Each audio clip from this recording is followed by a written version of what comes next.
Welcome to the Curiosity Podcast. I'm your host, Jennifer Brown.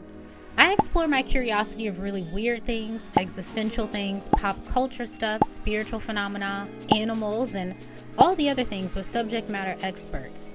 What isn't there to be curious about? In today's episode, I explore my curiosity with being the first. That can mean being first generation American, being the firstborn, or the first to make six figures in your family. Legally. Being the first comes with a lot, and people on social media have a lot to say about it in the comments.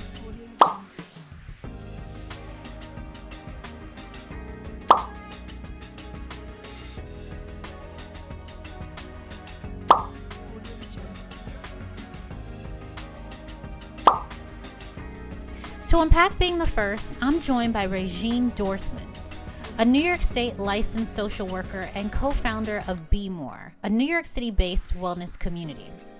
We talked about how to help first-generation women of color break free from rescuing others, what burdens and privileges come with being the first, and how failure can be seen as detrimental when you're heralded as the first. So let's get into my curiosity. What's up with being the first? Featuring Regine Dorismond. Regine Dorismond, welcome to the Hi. show. Thank you. I'm so happy to be here. How are you today? I am good. I had a good sleep last night, which is always very, very important. I was definitely bogged down a little bit by the Kendrick and Drake beef just because my husband absolutely loves what's going on. But yeah, I'm feeling good. How are you doing? I'm doing well. I wish I knew a little bit more about the beef. I don't know enough. I like both of them, so maybe I shouldn't find out what's happening.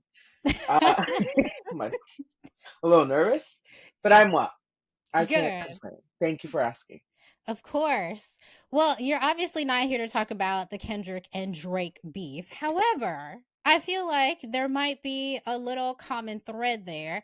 They both need some healing, okay? Because there's a lot of hateration going on there and maybe even some firsts, right? This is the first sort of big rap beef that a lot of us are sort of privy to and witnesses to. But today we're going to talk about being the first in a totally different way. So, you are a licensed clinical social worker. And the Mhm. reason why I really wanted you on this podcast is because you have this amazing mantra, which is I help first generation women of color break free from rescuing others and give them tangible tools to begin healing themselves. Please Yes, let me know more about that. I can. Sure. I'm so happy to be here. Thank you for having me.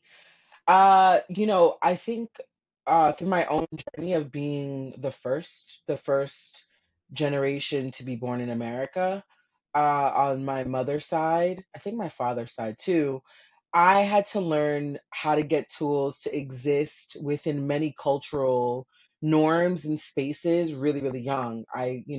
Thought I could do a lot of the things that my friends in school were doing in America, and my Caribbean mother was like, "You sure cannot." So I had to gain tools, right? And I didn't always have the right tools. And I think that as we get older and our lives change, and we should be able to evolve. And as we evolve as people, our tools should also evolve. So my work as a clinical social worker and owning Be More in being a therapist is really giving women permission to heal from the inside out continuously. Because healing isn't like a one size fits all, even for the individual, right? Like, so even for you, the healing that you require right now at however old you are is not the same 5 years from now or even a year from now, really. So yeah, so I really enjoy being able to give my own, tokens of wisdom that I've had to learn by bumping my head a whole bunch, right, and falling off to women, and so that they don't have to go down the same route to the best of my ability. So, where is your mom from? My mother and father are both from Haiti, my Okay. one of my favorite places on earth. Yes, Okay. So both of your parents are Haitian. You yes. came to this country. You came to this country or you were born in this country? So I was born to this country, but then I Okay. was sent back home like many of us are, at a really, really young age. And when I came back, I just visited so often. And living in my household, it was essentially like like I was living in Haiti. Very, very strict culturally. And my mother, I think she just would didn't want her children to, get into any trouble. And so she kept a very, very tight leash on us. Very tight. Okay. So you were born here in America, went back to Haiti. How old were you when you went to Three Haiti? months, 3 months old, 3 months old. Oh my gosh. Okay. So then you came back to America. How old were you? a couple years old. A couple years. So two, maybe three. Yeah, So a do you little even under two. a little under two? So do you even remember being in Haiti? I remember from that young age, not as much, but I went to Haiti every other summer as a adolescent. So Haiti and the what it's like is very, very vivid in my imagination. And we were always on the phone with people from Haiti. I speak Creole, Haitian Creole. So I think that like for me, it always felt like I was there, like I didn't really leave ever. Okay. Sac passe, I know a little bit, right? You do. You know how to say what's up, what's going on. That's sac passe. Nabule Yes. is the response. So that means I'm doing well. We're hanging out, we're chilling. Yes. Yes. Okay, so you are culturally, would you say, American? Haitian American. Haitian American. Okay, so you would say Haitian American. I So would. with you being the first generation Mm-hmm. American in your family, Haitian American in your family, Yes. what sort of obstacles did you have to overcome in school? Because I'm always fascinated when children are, they come to this country, um, and they just culturally have, so there's just a cultural difference. So Yeah. what sort of obstacles did you have to overcome in elementary school? Such a great question. That question is so good. Um, actually, in elementary school, I had to be put into like speech classes, not because I had a speech impediment, but because I was bilingual. And I started forgetting English American words. And so I would, I guess, respond in Creole to things, and they're like, "What is happening? This girl, like, where are what's going on?" So they put me into speech class, and like they do here, I've noticed I have a lot of friends that had the same experience, where oftentimes American schools will tell parents not to um, trick your kid, not trick, what's the word I'm looking for, confuse your child, so stop speaking the native language with them so that they're not confused when they're in school. And the good thing is that my grandmother never spoke English and she lived with me, so that never happened. I'm so happy it didn't, because I would have lost so much of my culture. So it started there. And then any other obstacles? I think that the biggest obstacle for me, through not as much elementary school, but definitely middle school, was like I just wanted to be like everyone else. I didn't like my name. I hated my name. I did not want to be Regine. I was like, why is my name not Jennifer or Jessica or Mhm. Ashley? I wanted that so, so, so badly. So really quickly, I was raised Catholic, and you have to get like your confirmation, and you get to choose a name. You have to choose like a saint's name. So I chose Elizabeth in hopes that I can, like, if all the things don't go the way I want, I can just go ahead and fall back and being Elizabeth. That's how much I really desperately wanted to acculturate to American society norms, and it was really hard. And the thing, it was even harder because I'm a black girl. Like, what are you talking about? So it was interesting. So, where are we talking? So, you're in elementary school, you're going through these sort of ups and downs of being the first Haitian American. What state is this? What city and state are we talking about? Sure. So, my parents relocated from Brooklyn to Long Island, to a city called Brentwood. And at the time when I moved here, I was like of one black kid in the class. Most people at that time were very white. Long Island still is very, um, white culturally. So it was really hard because I was just like I wanted to stand out, which I did all already, but I didn't get it. I didn't know why I was standing out. I thought I was standing out because I was a good student or I was really kind or really nice, but it was like, no, you're the only black kid here. And so over time, Brentwood changed to being much more multicultural and diverse, but then existing in just that one town when you left that town, the rest of it wasn't. It wasn't diverse at all. And so it was really tough. I think that's part of why I wanted to just be like Elizabeth or Jennifer. I was like, can I just be a wallflower? Let me just like not have to be the one where they're like, Regina, Regine, right? I didn't like every time that they had to say your name, it was like, oh my God, they can see me. So yeah, that it was really difficult in that way. Even though it was New York, and it was great when I left Long Island and went back to Brooklyn. I loved it. Brooklyn's still one of my favorite places on earth, my birthplace. But it was really difficult because I didn't live in Brooklyn day to day, right? I lived on Long Island. I had to kind of deal with the nuances of how do I sound, how do I look.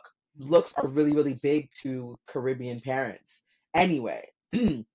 So having to uphold, and I'm also the firstborn.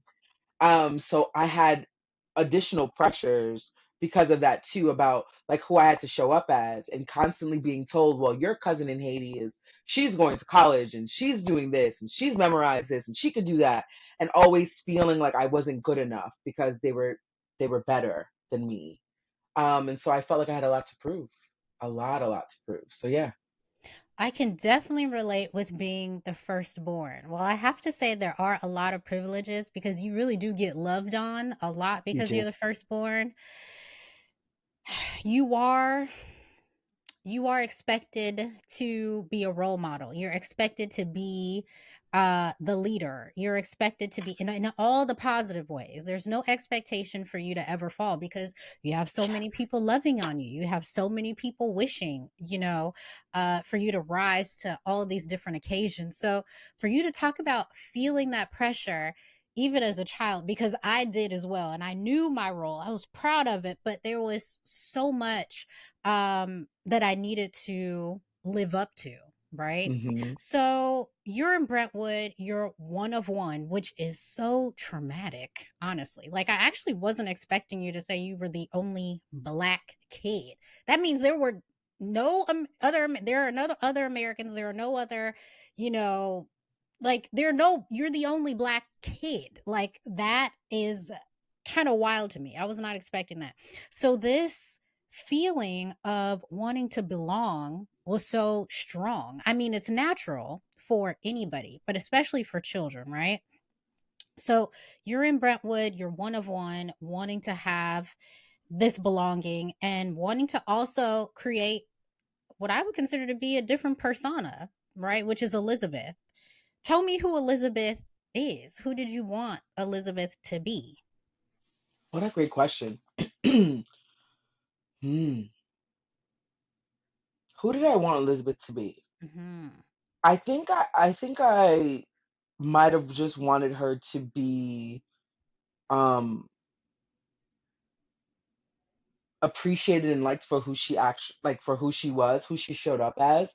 It's interesting because although when I first got to Brentwood I was like one of one, it quickly changed and there was more of us, but I think that like Elizabeth was supposed to be like the person that didn't have to hide how big she really was, because I always have been a very like opinionated and just person. I'm a Libra, and so I always was like speaking up for people far too much that I needed to. I didn't need to speak up as much as I did, but I just had this innate desire to just kind of like tell people like I think that this may be the right way to go or not. And I felt like maybe Elizabeth could do that better because she just would be appreciated in a way that Regine wasn't. I think that my experience being the first wasn't as much being loved on.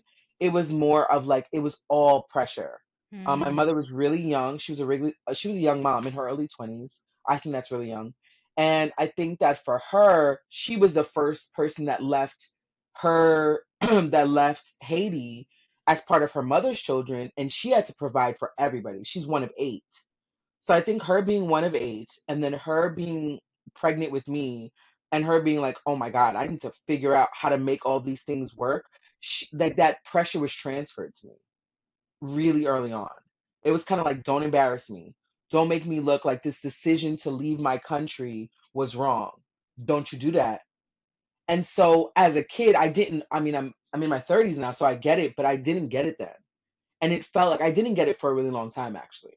And so it was just really hard to live up to that. It didn't feel like love. It just felt like, why are you trying to pressure me to do all this stuff? Like, I just want to be seven, or I just want to be 12. Like, I was hoping Elizabeth would could just be seven and like play and make mistakes and not get in trouble. Like, it just felt like very early on, I had to stop playing and stop being a kid and stop making mistakes. I had to like be able to like read mail and understand what it was saying because it was in English and you've born here. What do these words mean? I had to be able to translate a doctor's appointments for, my grandmother. Like I had to do these things that adults do at like 7, 8, 9. And that was really normal. And I think it's still really normal in other ethnic cultures, but that's really a lot of pressure. And then being the first child, and then being the first, the first of many other things. Even the first like to finish high school, right? Or the first to like get into college within, you know, we're looking at my parents and her parents and stuff. And so yeah, it was a lot of pressure. So it didn't feel like love then. It just felt like you can't fail ever. What a burden, I have to say, right? Yeah, of course. Especially at a young age. Hmm. Um, So, I mean, there are so many angles I want to go. So I'm kind of like Doctor Strange right now. Like, where do I want to go? I love Dr. Strange. So I guess we'll fast forward into your work now. Obviously, you're able to really relate to your clients because you Yes. are first generation in so many different ways. I mean, we talked about you being first generation Haitian American. We talked about you being the firstborn. We talked about the sort of legs of being the legs of being first generation Haitian American, the first translator in your family. I mean, you're probably also first one privy to a lot of maybe adult conversations, right? Because you have to be the bridge for so many adult topics. So yeah, Yes. let's fast forward to your work. How did you get into this work, into social work? Great question. So I fell in love with psychology at 16 or 17 when I took an elective in high school. And I was like, oh my God, I can now like understand what's going on in my family. I think a lot of people that get into this field are like, I need to diagnose the folks around me and understand like what's going on. So I fell in love with psychology. Then I get into undergrad and I went in as pre-med because I had to. That was just kind of like the thing where, oh, I want to be a doctor since you're four, and then you get into it, and I'm like, I don't like this. But I always minored in psychology though, right? I always had that with me, and then I transitioned to majoring in psychology, which was the first real decision I ever remember making for myself, despite what it meant for my parents. And it was the best decision I ever made. While I was an undergrad, I had incredible girlfriends, many of whom I'm still friends with, and a few of them were social work undergrad. And I was like, what is that? I had a mentor who, Makisha, I love her. She's great. She was a social worker. And when I was thinking about what did I want to do in grad school, social work was the thing that I really was drawn to. So I got into social work and I fell in love with it. I absolutely love understanding all of the different parts that make up a person, all of their different systems and what kind of makes them think and tick the way that they do. So what I love most about social work is that it teaches you innately like to just stay where the person's at, right? Stay where the client is at. So if you are homeless and I'm calling you because you haven't, come to see the doctor, that doesn't matter. I'm homeless. Can you help me with that problem? And so that's what I really have always loved about social work is that like it really is very present work. what's happening presently for you? How can I help you with that? And then after you kind of feel good with that part, then we can kind of move up levels. Same thing, it translates really well into therapy, the therapy that I do. So, starting Be More with one of my best friends, Rosalind, we started it because we saw that people of color were not being treated in a way that really would enable them to take care.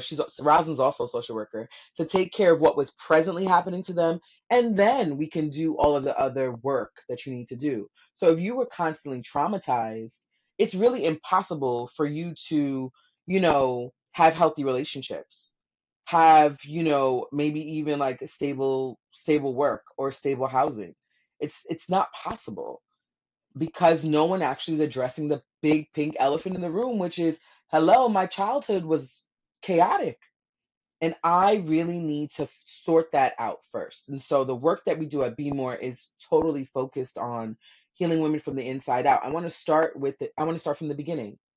And I love that. I love starting from the beginning so that no matter how hard it is, so that by the time you catch up to where you are today, you're actually able to function in a way that you can identify with, right? That you choose. Kind of like I said, my first real decision, grown up decision was like, I'm going to be a psychology major. That decision has changed my life for the better. And so I want to help women heal things, even though it's hard, so that they can start making real big grown up decisions for themselves, no matter how old they are. I love that because I think we as a society can be so hard on people when they don't have their, I guess, ish together without realizing that a Yes. lot of foundational bricks are not laid. If somebody doesn't, as you said, doesn't have a roof over their head, that's an urgent need that needs to be fulfilled. Their minds can't even wrap around the trauma, right? That they got No. from being first generation, whatever that is, right? Right. So the fact that you have been able to, as a social worker, address the urgent need, I'm sure is also related to, this first generation mission that you have, that probably for you, it's urgent, right? It's urgent to Yes. address these foundational needs. And then we can get on to sort of resolving whatever these first generational, sort of trauma patterns look like. So I absolutely love that. Um, this idea of rescuing people as a Hmm. first generation, right? Yes. Haitian American, right? Yes. Firstborn, right? Me as an entrepreneur, right? My Yes. husband as the first in his family to earn a, six figures Yes. legally. Yes. Yes. This idea of rescuing. Can you talk about the relationship between first generation and rescuing? Absolutely can. All of the points that you just made are exactly why I was like, this is it for me. So the first part is that, like, I think that when you are um also trying, so my parents were escaping from a number of things. One of it is poverty, one of it is just like political uprising happening in their country of origin, right?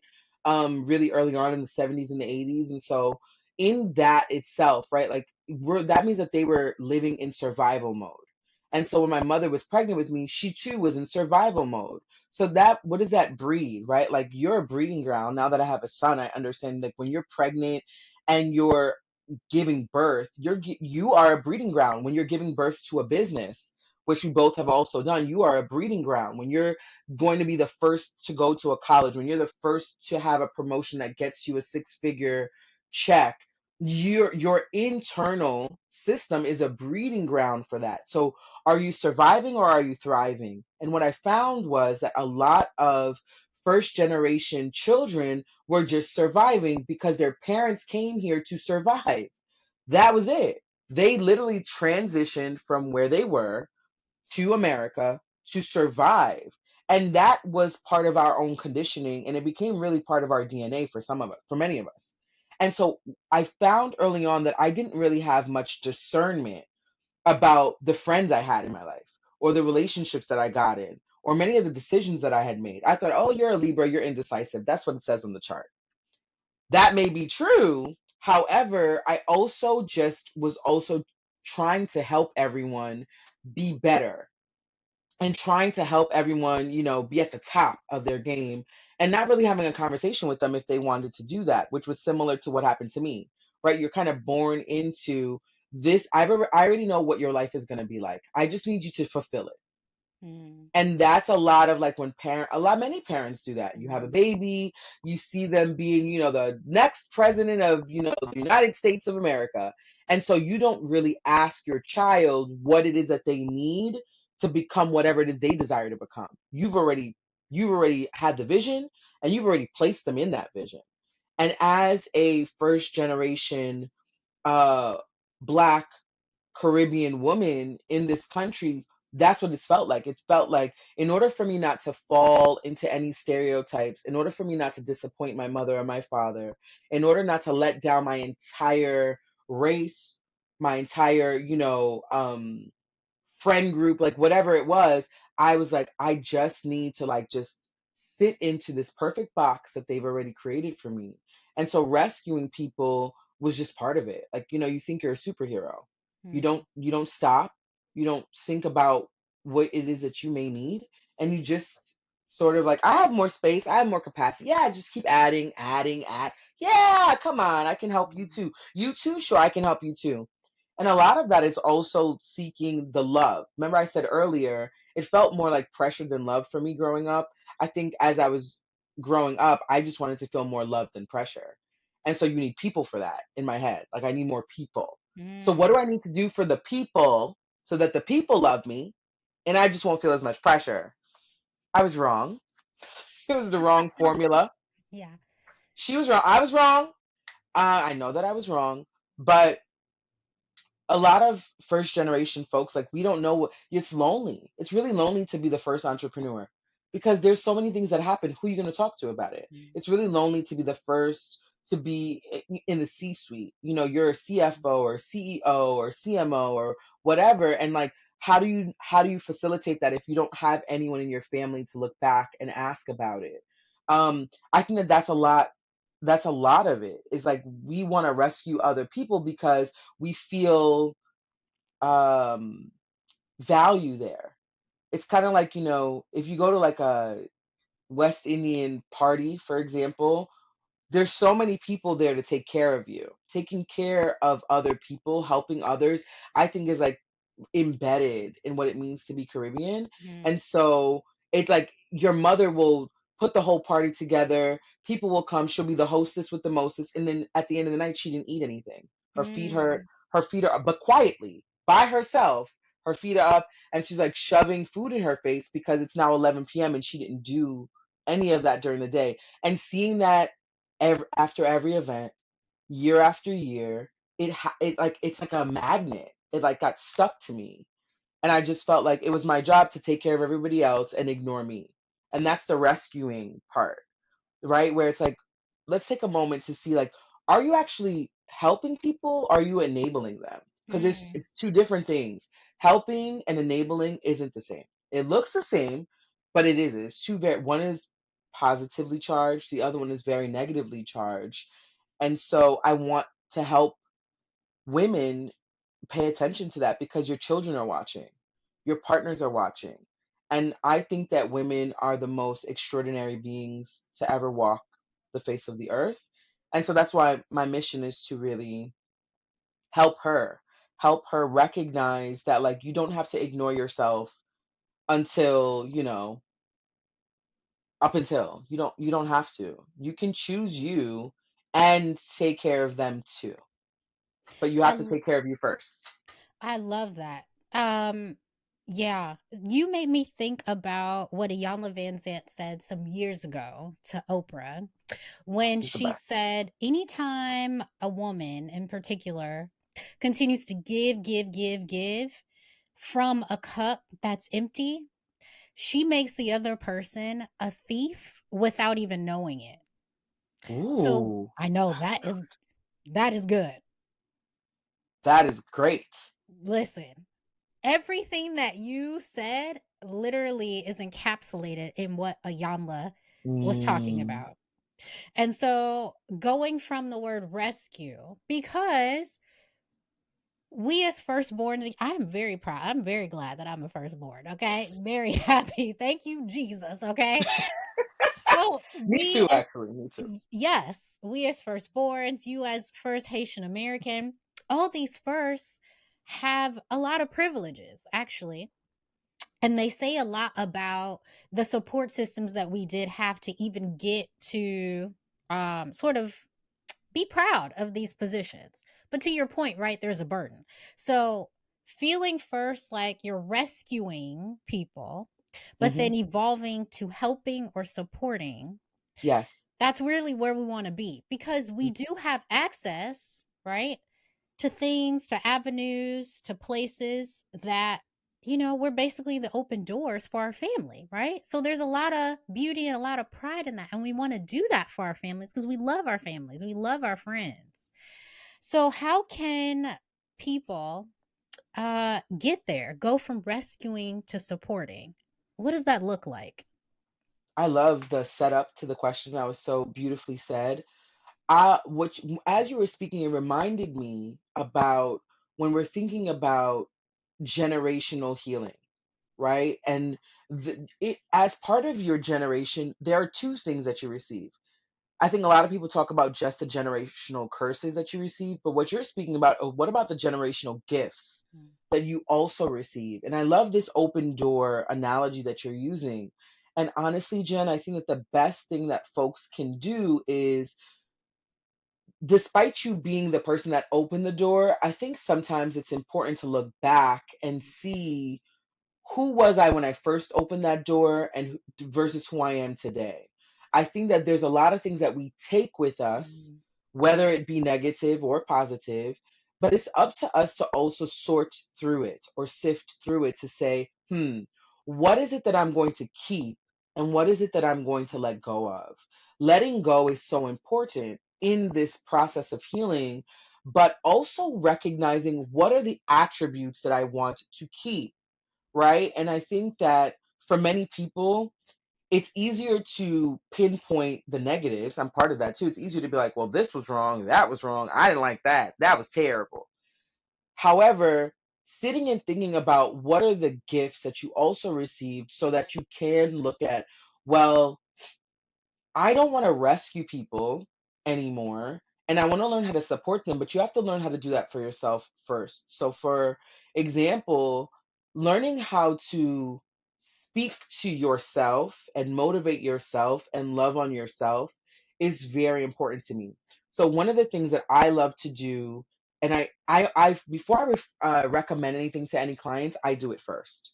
So, there's this app that I love. It's called I Am, and all it is, it's affirmations, and it sends you like, I don't know, 3 or 4 affirmations a day, and you can choose these different themes. So whether it's based on success, love, happiness, grief, hope, you could choose these categories, and it will send you a set of affirmations. And affirmations mean so much to me because they are these meaningful mantras that is necessary for me to keep pushing, keep going, and recognize that, like, I have to choose not to survive and but to thrive.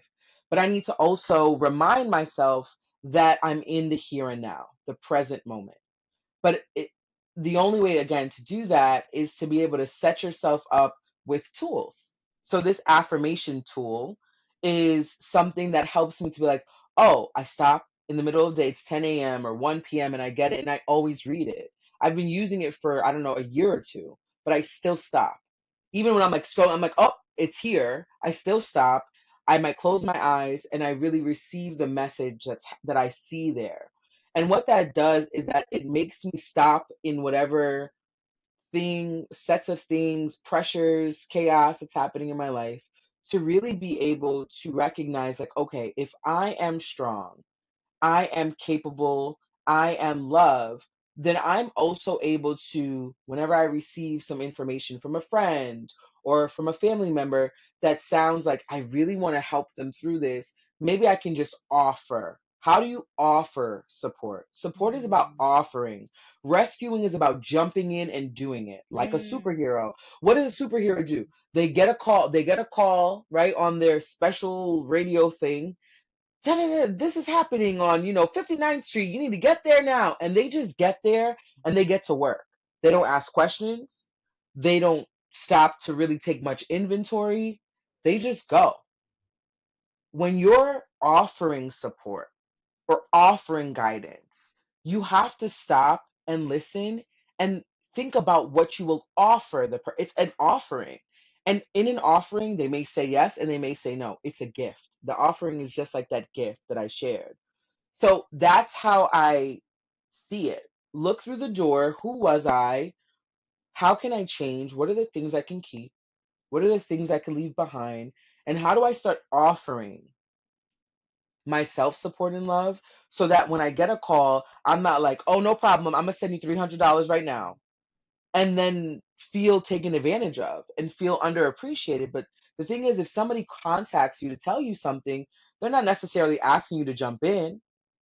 We don't even take the moment to say, "You're sharing this with me. What do you want? What do you need from me right now?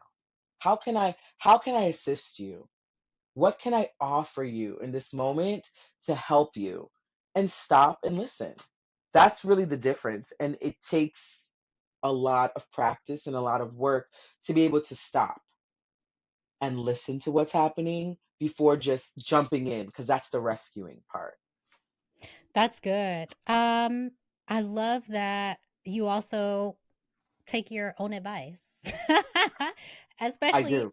yes, especially as someone who can relate to your clients. Again, you're first generation, your clients are first generation. So, as you said, whatever you're offering to them, you will, give to yourself. Um, of course, without naming names, I'm just interested in some of the common practices that you've seen in your first generation clients. What are some of the most common practices that they kind of go through as first gen? We talked about rescuing, right? Are there other practices that they sort of do that could be detrimental to them? Yes. People pleasing. So having a very difficult, I think no is like not even in the vocabulary. Wow. Wow. Yes, yes, yeah. Everything is yes.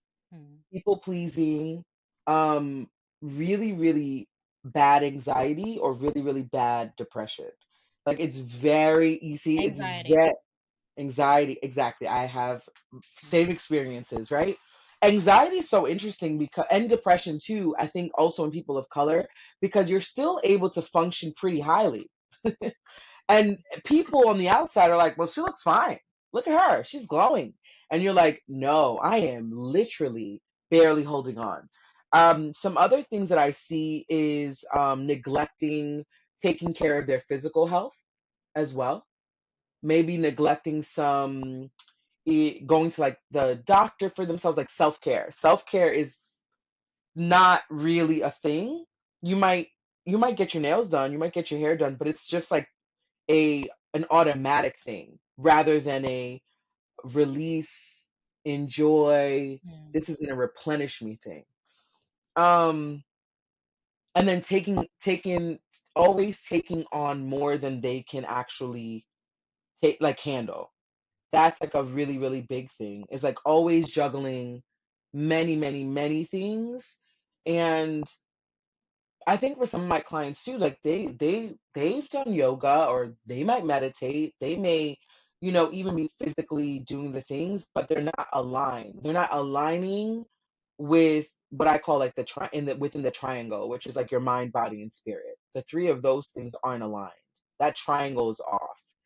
um it's not adding up. It's not like 33, 33, 33, right? Mm. Like Mm. somewhere else is taking on more and another part is lacking and has less in it. And so I think those are the top things that I often see, and really just feeling like constant pressure and stress to achieve. You know what's funny? Even in that question, Jen, and I don't know if you've experienced this, have you ever accomplished the thing? Like, we're talking about first gens. Like, we've accomplished this big thing that no one else in our family has accomplished, but then after you have accomplished it, it doesn't feel like anything. There's no Mm, fulfillment. There's mm, no fulfillment attached to this big accomplishment. I feel mm, like I graduated and I got a bachelor's degree. All right, cool. I need to go get a master's degree. I graduated, I got a mm, master's degree, and the first thing I said was like, I'm just gonna go to work 9 to 5. I was like, no, let me go mm. get. So then I got two other jobs. So now I have three jobs. Like, it's all it was always like off because I just wasn't aligned. That triangle that I'm talking about just was not aligned, and not being in alignment with that, I think, is a big, big um, pain point for many of the women that I serve day to Thank you day. for sharing that. I want to also add, and I'm wondering if you've seen this with your clients as well, because it popped into my head as you were talking about these different detrimental practices by first geners. Growing up and being the firstborn, having the pressure to achieve in so many different Yes. areas, particularly for me in academics. Academics is where your value was. It had nothing to do with how cute you were, who was your mama, your daddy, how are your grades? Okay. Like it is about academics. That was heralded, right? The only time I ever had issues with academics was my senior year of high school. I almost did not graduate because I could not understand calculus for my daggone life. Okay. And it was pre calc. I was like, I don't get it. I was acting out. My mom was like, this is weird. Like she had to come up to the school. I felt stupid, which was something that I had never felt Mm, before.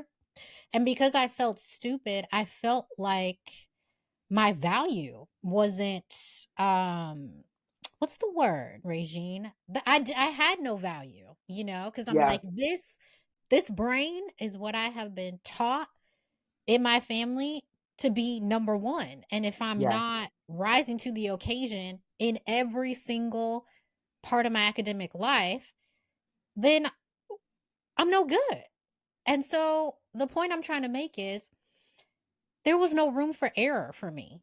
I didn't feel like there was. And so I carried that a lot through my work experiences, through my advanced academic experiences, when there were times when even today in the newsletter that I sent out for my business, I saw one typo and I said, oh my God, like I wasn't kind to myself. I'm working on that with my own therapist, but the inability to make errors, huge, huge, huge, huge deal with me being a firstborn.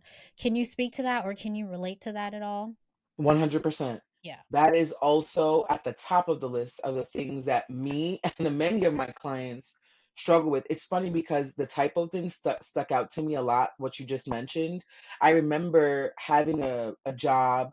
It was like my second job outside of graduating, and everybody on the staff was a black woman. So I was like, oh, this is gonna be great. I'm gonna learn so much. These are gonna be like built-in mentors. And I remember like a lot of what I had to do was write these specific reports for the government. And I remember my supervisor. I remember the first time she handed back to me this paper. I'm like, oh, this is gonna be great. Like I did great through school. I'm good. And it was all red, just marked, crossed all these things out. And I wish I could like go back to that moment, but I feel like I was just like devastated. It was like somebody took all the air out of the room. And I was like, this can't possibly be what Regine wrote. Like me? Mm, I'm like, somebody mm, else must have written this. And I didn't, and I also, to include in that and share what you're saying is that, like, I wasn't taught how to give myself grace. I wasn't taught how to get back up again if you fail. Failure is actually really part of all of this. I think that's why being an entrepreneur has been one of my favorite positions or roles to hold, because I fail a lot. A lot. I have these ideas and they don't work, and it's really good for me, and it's really healthy. It's really healthy to not have things be 100% all the time, to not always be the star and be perfect. So perfectionism is huge as being a first gener, because like I said earlier, many of our parents, they came here and they were like, finally, cool, I'm about to just be the best I could ever be. And when many of them had to take working class jobs or blue collar jobs, then they look to their children. Well, you could be in the white collar positions that I could not get to. Mm. And that really is it. That's that dream I was saying earlier. And so what you're speaking to is you're speaking directly to the dream. So imagine to get all the way up to 12th grade and not have anything wrong. And it's like calculus is the thing. It's unreal. And at 17 or 18, you can't readily be able to express for most people, like, oh, mom, it's because I've been perfect this whole time. And now I'm not. And I don't know if you're going to still love me. Are you going to still tell everyone that you're proud Mm. of me? Are you still going to be proud of me? Are you still going to, like, see me as this daughter who's done such a great job? Like, we think that one failure is a reflection of our entire life. And that's the thing that we have to undo, and that's the thing that we have to unlearn. Right? It's not like, oh, cool, you failed, no problem. You need a tutor? Let's get you a tutor. Like, think about it. Like, there are solutions to a lot of these Mhm. things, but we get so wrapped up in it because we've not taught we aren't taught how to give grace. We also aren't taught how to sit with negative emotion. Yes. Who taught you Yes. How do how to you be do mad? that as a first gener? Where's the room to do that? Children are to be seen, not heard. So if you are to be seen and not heard, that's even worse. They don't even, you know what I mean? Like, so I remember being a kid and I would cry. Mom would be like, "What are you crying for? Come on, we don't have time for this. You got to be done crying because you need to get back out there. There's things to be done. Crying is gonna take up time." And so for me, being the very highly emotional and energetically intuitive kid that I was, that didn't work for me. That didn't work well for me, telling me I couldn't feel my feelings. It still doesn't work well for me now as a grown up. I just got, you know what I mean? Like, I got tools. Right? I know how to emotionally regulate now, Jen, but I didn't know how to emotionally regulate. Like, I would get big mad, big, big, big. My emotions would take up the whole house, not just the room, or not. It would take up the whole house. And so, you know, essentially, what I'm saying in a nutshell is that we have to be taught how not only to be perfect, but what happens when things don't work out the way that you expect. When, life happens. Because it's a bubble, when in high school you live in a bubble, even for lots of college, you're living in a bubble for many of us. And then that bubble bursts and it's real life. And in real life, things are not perfect. And so you're part of that, you know? I know. I know. Oh my God. I know. Ugh, okay. Um, the therapeutic framework that you offer your clients are what's called, and I hope I'm going to say this right, psychodynamic and CBT. I do want to go into what those are because, as somebody whose mission is to help first geners, why are these two frameworks? Why would these work for that specific audience? Excellent. I think when we're thinking about CBT, which is cognitive behavioral therapy, I love DBT too, which is dialectic behavioral therapy. A lot of it is looking at simply, the simple thing is, what are you thinking about? How often are you thinking about this thing? And when that thought comes up for you, how do you behave? Mm. So our behavior and our thoughts are linked. So if we can interrupt that, how do I? So a lot of what you do in CBT is like thought logs, and it's kind of like a diary of the thoughts that are coming up for you and writing them out with no judgment, right? And then when you bring them to your therapist, then you are able to say, well, here are all the thoughts that came up for me this week based on a particular situation. Here's all the stuff that came up for me. Now we can say, okay, after having that thought, what was the behavior or the emotion that came up for you? And then once we're able to understand that emotion, how did that feel in your body? Now we can place it instead of it being like somebody makes you mad and while you're driving and you constantly are honking your horn, right? That's like an automatic response, but we need to understand where you learned that. What is the thought that's happening for you that makes you automatically just hit the horn? we're trying to interrupt all of the automatic ways and those thoughts, because thoughts are automatic. We have hundreds of thousands of thoughts all day long. Many of them are the same ones too. Um, and we want to interrupt that. So that's a lot of why I love doing CBT work, is so that we can like actually take a moment to be like, what's going on in your brain when these things are happening for you? Are you a sharer? Are you a person that implodes and you hold on to it and you let it manifest in your body? What do you do with that? And then with psychodynamic, I absolutely love the story of what it was like to grow up at different parts of your life.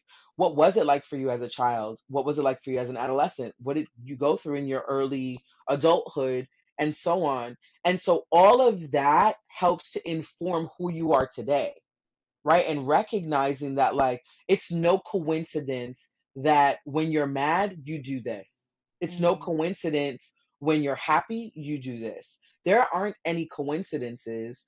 And that's why I love psychology, because it really helps to inform who we are every day, how we show up every day.